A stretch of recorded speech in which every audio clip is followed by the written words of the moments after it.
অনেকেই কমেন্টে জানতে চেয়েছেন, পুকুর বা বিলে যেসব মাছ পাওয়া যায় সেগুলো কি অ্যাকুরিয়ামে রাখা যায়?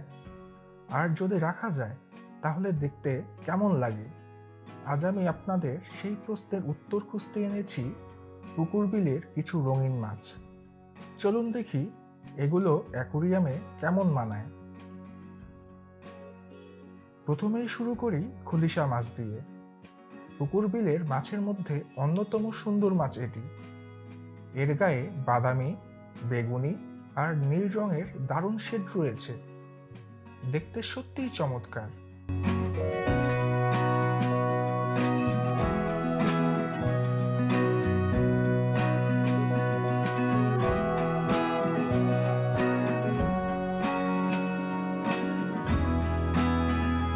এখানে ৩২টা খলিশা মাছ রয়েছে আর আমরা এগুলো প্যাক করেছি।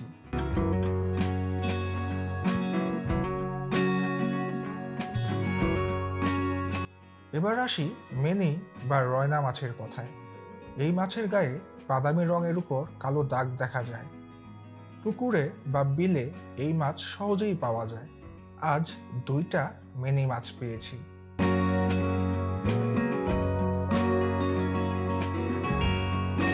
এটা হলো কমন কার্প, যাকে অনেকে কার্পু মাছ বলে ডাকে।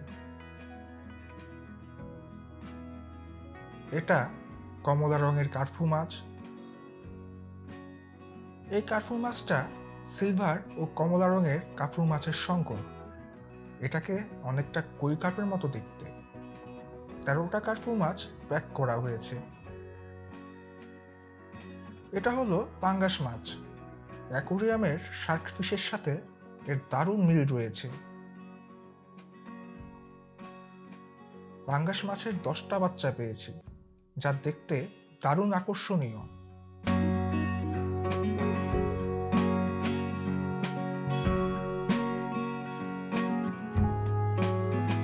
এটা মাগুর মাছের বাচ্চা। 4টা মাগুর মাছ পেয়েছি।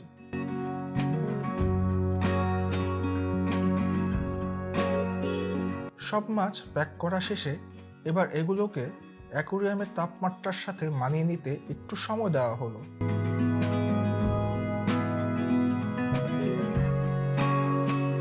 প্রথমে খলিশা মাছগুলোকে ছাড়া হলো।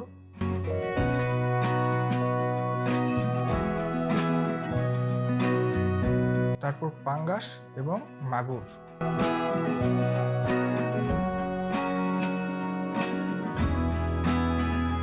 সবশেষে কার্পু মাছগুলো ছাড়া হলো।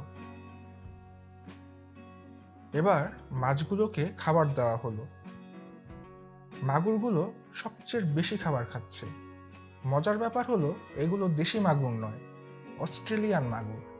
এদের স্বভাব একটু রাক্ষসে।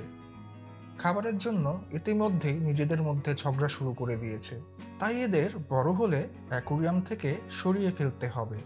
অস্ট্রেলিয়ান মাগুর মাছগুলো খাবারের জন্য প্রচণ্ড প্রতিযোগিতা করছে। অন্যদিকে খলিশা এবং কার্পু মাছগুলো বেশ শান্ত স্বভাবের। আজ আমরা দেখলাম পুকুর বিলের মাছ অ্যাকুরিয়ামে রাখা যায় কিনা। বেছে বেছে একটু রঙিন ধরনের বিলের বা পুকুরের মাছ রাখলে অ্যাকুরিয়ামের সৌন্দর্য বেড়ে যায়। তবে কিছু মাছের আচরণ একটু চ্যালেঞ্জিং হতে পারে।